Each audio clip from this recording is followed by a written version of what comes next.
ರಾಜ್ಕುಮಾರ್ ಒಂದು ಬೆಳಕು. ಈ ಬುಕ್ ನೋಡ್ತಾ ಇದ್ರೆ ಐ ಥಿಂಕ್ ಅಪ್ಪಾಜಿದು ಒಂದು ರಿವೈಂಡ್ ಮಾಡ್ಕೊಂಡು ಎಲ್ಲ ಥರ ಒಂದು ಚಿತ್ರದ್ದು ನೋಡ್ಬೋದು, ಆಮೇಲೆ ಅವ್ರ ಬಗ್ಗೆ ತಿಳ್ಕೊಬೋದು. ಇದೊಂದು ಏನಂದರೆ ಯೂಶ್ವಲಾಗಿ ಎಲ್ಲರೂ ಬುಕ್ ಮಾಡ್ತಾರೆ, but quality wisely I think ಎಲ್ಲೋ ಒಂದು ಕಡೆ ಲ್ಯಾಕ್ ಆಗುತ್ತೆ. ಯಾಕಂದರೆ ಒಂದು ಸತಿ ಎಷ್ಟೋ ಜನ ಅಪ್ಪಾಜಿ ಬಗ್ಗೆ ಬುಕ್ ಮಾಡಿರ್ಬೋದು, ಬುಕ್ ಬರೆದಿರ್ಬೋದು, ಬಟ್ ಎಲ್ಲೋ ಒಂದು ಕಡೆ ಕ್ವಾಲಿಟಿ ವೈಸ್ ನೋಡಿದಾಗ ಅಷ್ಟೊಂದು ಒಂದು ಅಪ್ಪಾಜಿ ಬಗ್ಗೆ ತಿಳ್ಕೊಳ್ಳೋ ಒಂದು ಅವಕಾಶ ಸಿಗುತ್ತೆ. ಅಪ್ಪಾಜಿ ರೇರ್ ಫೋಟೋಸ್ ನೋಡೋದಂಥ ಅವಕಾಶ ಸಿಕ್ಕಿರಲ್ಲ ಅಂತ ಕಾಣುತ್ತೆ. ಬಟ್ ಈ ರಾಜ್ಕುಮಾರ್ ಒಂದು ಬೆಳಕು, ಈ ಪುಸ್ತಕ ಇದೆಯಲ್ಲ, ಎಸ್ಪೆಷಲಿ ಈ ಪುಸ್ತಕ ಅಂತೂ ಅಮೇಝಿಂಗ್. ಎಸ್ಪೆಷಲಿ ಫೋಟೋಗ್ರಾಫ್ಸ್ ನೋಡ್ತಾ ಇದ್ರೆ ಏನೋ ಅಪ್ಪಾಜಿನ ಲೈವ್ ಆಗಿ ನೋಡ್ದಂಗೆ ಇರುತ್ತೆ. ತಿರ್ಗಾ ನೋಡಿದಾಗ ಏನಂತ ಅಪ್ಪಾಜಿ ಇಲ್ಲೇನೇ ಇದ್ದಾರೋನೋ ಅಂತ ಒಂದು ಲೈವ್ ಒಂದು ಅಟ್ಮಾಸ್ಫಿಯರ್ ತಂದ್ಕೊಡುತ್ತೆ. ನಂಗೆ ಭಾಳ ಖುಷಿ ಕೊಡ್ತು.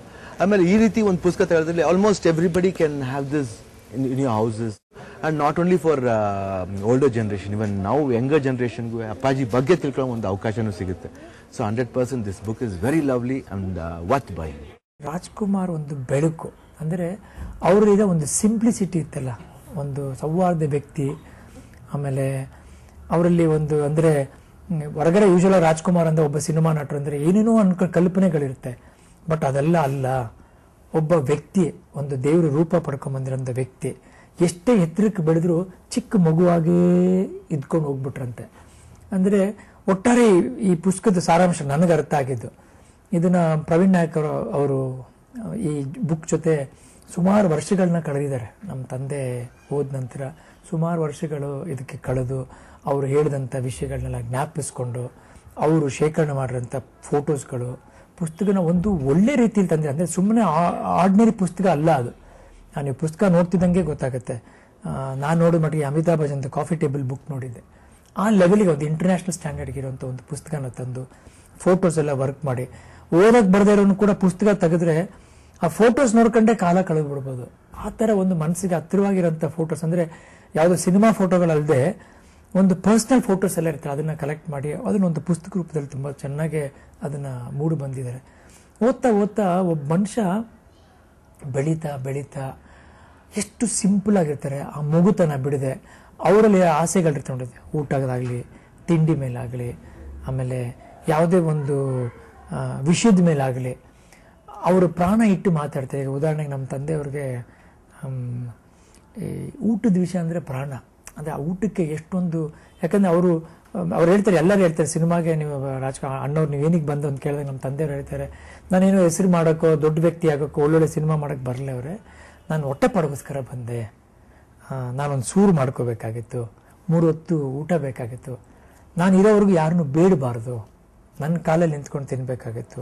ಇದೊಂದೇ ಒಂದು ಆ್ಯಕ್ಟಿಂಗ್ ಒಂದೇ ನನಗೆ ನಮ್ಮಪ್ಪ ಕಲಿಸಿರೋದು ಅಂತ ಒಬ್ಬ ಸಾಮಾನ್ಯ ಮನುಷ್ಯನಿಗೆ ಏನು ಬಯಕೆ ಇರುತ್ತೆ ಆ ಬಯಕೆ ಇಟ್ಕೊಂಡು ನಮ್ಮ ತಂದೆ ಅದನ್ನು ಚೆನ್ನಾಗಿ ರೂಪಿಸಿದ್ದಾರೆ. ಅವ್ರ ಸಿನಿಮಾ ಬಂದಾಗ ಹೇಗೆ ಬಂದಿದ್ದು, ಅವ್ರ ಕಷ್ಟಗಳನ್ನೆಲ್ಲ ಅದನ್ನು ಚೆನ್ನಾಗಿ ಹಂಚ್ಕೊಂಡು ಅದ್ರ ಜೊತೆಗೆ ನಡ್ಕೊಂಡು ಅದನ್ನು, ಈಗ ಅವರು ನಮ್ಮ ತಂದೆಯವರು ಹೇಳ್ತಿದ್ದಾರೆ ಯಾವಾಗಲೂ, ನಾನು ಬಂದಿದ್ದು ಇಷ್ಟಕ್ಕೆ ಕಂದ 3 ಹೊತ್ತು ಊಟಕ್ಕೆ ಒಂದು ಒಳ್ಳೆ ಜಾಗ ನಿದ್ದೆ ಮಾಡೋಕ್ಕಂತ. ದೇವರು ಎಲ್ಲ ಕೊಡ್ತಾ ಹೋಗ್ತಾನಂತೆ ಅವ್ರಿಗೆ. ಅಂದರೆ ಅವ್ರು ಕೇಳಿದ್ದು ಆಸ್ತಿ ಆಗಲಿ, ಪ್ರೀತಿ, ವಿಶ್ವಾಸ, ದುಡ್ಡು, ಜನ, ಸಿನಿಮಾಗಳು, ಆಮೇಲೆ ಅವಾರ್ಡ್ಸ್ಗಳು ಏನೇನೋ ಕೊಟ್ಟರಂತೆ. ಅವ್ರು ಕೊನೆವರೆಗೂ ಮುಟ್ಟಿದಿಷ್ಟೇ, 3 ಹೊತ್ತು ಊಟ, ಒಳ್ಳೆ ನಿದ್ದೆ, ಇದಿಷ್ಟನ್ನೇ ಅವ್ರು ಕೊನೆವರೆಗೂ ಪಡ್ಕೊಂಡು ಬಾಕಿ ಎಲ್ಲ ಬೇರೆಯವ್ರಿಗೆ ಬಿಟ್ಬಿಟ್ರು. ವ್ಯವಹಾರ ಎಲ್ಲ ನಮ್ಮ ತಾಯಿಗೆ ಬಿಟ್ಬಿಟ್ರು, ಎಲ್ಲ ಮಕ್ಕಳಿಗೆ ಬಿಟ್ಬಿಟ್ರು. ಅವ್ರು ಯಾವುದೂ ಮುಟ್ಲಿಲ್ಲ. 3 ಹೊತ್ತು ಊಟ, ಅಭಿಮಾನಿಗಳ ಪ್ರೀತಿನ ಇದಿಷ್ಟಿಟ್ಕೊಂಡು ಅವರು ಜೀವನ ನಡೆಸ್ಕೊಂಬಂದರು ಅಪ್ಪಾಜಿಯವರು. ಈ ಸಿಂಪ್ಲಿಸಿಟಿ ಬಗ್ಗೆ ಈ ಪುಸ್ತಕ ಇದೆಯಲ್ಲ, ಅದು ಚೆನ್ನಾಗೆ ಎಲ್ರಿಗೊಂದು ಪಾಠ ಥರ ಆಗುತ್ತೆ. ಮನುಷ್ಯ ಎಷ್ಟೇ ದೊಡ್ಡವನಾದರೂ ಅದು ದೇವ್ರು ನಡೆಸ್ಕೊಂಡು ಹೋಗ್ತಾನೆ, ಬಟ್ ನಮ್ಮ ಗುಣಗಳು ಮಾತ್ರ ಯಾವಾಗಲೂ ಒಂದೇ ರೀತಿ ಮಗುವಾಗೆ, ನಾವು ಹೇಗೆ ಮಗುವಾಗಿ ಬಂದ್ವಿ ಹಾಗೆ ಮಗುವಾಗೆ ಹೋಗ್ಬೇಕು ಅನ್ನೋದು ಫುಲ್ಲು ಒಂದು ಸಾರಾಂಶ ಮಾಡಿ ಈ ಪುಸ್ತಕನ ಅರ್ಪಣೆ ಯಾರಿಗೆ ಮಾಡಿದ್ದಾರೆ ಅಂತ. ಈ ಪುಸ್ತಕನ ಅಭಿಮಾನಿ ದೇವರುಗಳಿಗೆ ಅರ್ಪಣೆ ಮಾಡಿದ್ದಾರೆ. ಯಾಕಂದರೆ ತಂದೆಯವರು ಅಭಿಮಾನಿ ದೇವರುಗಳು, ಇವೆರಡಕ್ಕೂ ಸೇತುವೆನೇ ಈ ಪುಸ್ತಕ. ಈ ಪುಸ್ತಕದಲ್ಲಿ ಕ್ಲೀನಾಗೆ ಅಭಿಮಾನಿ ಮೇಲೆ ಏನು ಅಪ್ಪಾಜಿ ಒಂದು ಸುಮ್ಮನೆ ದೇವರುಗಳು ನನ್ನ ಸಿನಿಮಾ ನೋಡ್ತಾರೆ ಅಂತ ಕರೆದದ್ದು ಅಲ್ಲ ಅದು. ಅವರು ಪ್ರತ್ಯಕ್ಷವಾಗಿ ಅಪ್ಪಾಜಿಯಲ್ಲಿ ಅಭಿಮಾನಿಗಳು ದೇವರು ಕಂಡಿದ್ದಾರೆ, ಅಪ್ಪಾಜಿಯವರ ಅಭಿಮಾನಿಗಳನ್ನೇ ದೇವರು ಕಂಡಿದ್ದಾರೆ. ಇದೆರಡರ ಮಧ್ಯೆ ಒಂದು ಸೇತುವೆಯಾಗಿ ಈ ಪುಸ್ತಕ ತುಂಬ ಚೆನ್ನಾಗಿ ಒಂದು ಫೋಟೋಸ್ಗಳು, ಅಪ್ಪಾಜಿ ಬಗ್ಗೆ ಚಿತ್ರಗಳು, ಅವ್ರ ಜೊತೆ ಇರುವಂಥ ಆ್ಯಕ್ಟರ್ಸ್ದಾಗಲಿ, ಮನೆಯವ್ರದ್ದಾಗಲಿ, ಮೊಮ್ಮಕ್ಕಳ ಜೊತೆ ಆಗಲಿ, ಅಭಿಮಾನಿಗಳ ಜೊತೆ ಆಗಲಿ, ಆಮೇಲೆ ಈ ಅಭಿಮಾನಿಗಳು ಅಪ್ಪಾಜಿ ಸಿನಿಮಾ ರಿಲೀಸ್ ಆದಾಗ ಒಂದೊಂದು ದೃಶ್ಯಗಳು ಇದನ್ನೆಲ್ಲ ಮೂಡಿಸಿ ಒಟ್ಟಾರೆ ಒಂದು ಸಿಂಪಲ್ ಆಗಿ ಮನಸ್ಸಿಗೆ ಮುಟ್ಟುವಂಥ ಪುಸ್ತಕ ಮುಟ್ಟು ಬಂದ ತಕ್ಷಣ ನಿಮ್ಗೊಂದು 3 ದಿನ ಆಗುತ್ತೆ ಪುಸ್ತಕದಿಂದ ಹೊರಗಡೆ ಬರೋಕ್ಕೆ.